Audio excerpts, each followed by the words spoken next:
જવાહરલાલ નહેરુએ નંદાજીને યોજના આયોગના ઉપાધ્યક્ષ નિમ્યા. પ્લાનિંગ કમિશનના પ્રથમ ઉપાધ્યક્ષ તરીકે ગુલઝારીલાલ નંદા નિમાયા. 1950ની વાત છે. ગુલઝારીલાલ નંદા અને પ્રમુખ જવાહરલાલ નહેરુ હતા. 1951માં યોજના આયોગના ઉપાધ્યક્ષની સાથોસાથ નંદાજીને કેન્દ્રમાં સિંચાઈ અને ઉર્જા વિભાગના મંત્રી બનાવાયા.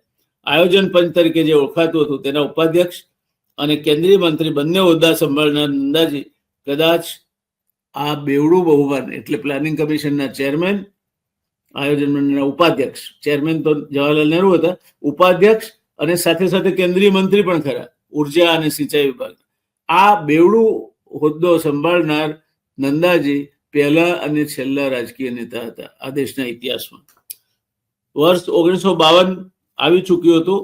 લોકસભા તેમજ ધારાસભા માટેની ચૂંટણી જાહેર થઈ અને નંદાજી ભારતની રાજનીતિમાં આગળ ના વધી જાય, દરેક જગ્યાએ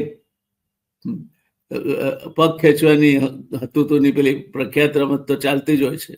એટલે ભારતની રાજનીતિમાં નંદાજી જેવા કાર્યદક્ષ નેતાઓને તેઓ આગળ ન વધી જાય એ ઈર્ષામાં ચૂંટણીના 7 કોઠાના યુદ્ધમાં અભિમન્યુને બનાવીને વધેરી નાખવાની ગંદી ચાલ ભારતમાં રાજકારણમાં ઉપયોગ લેવાની શરૂઆત થઈ.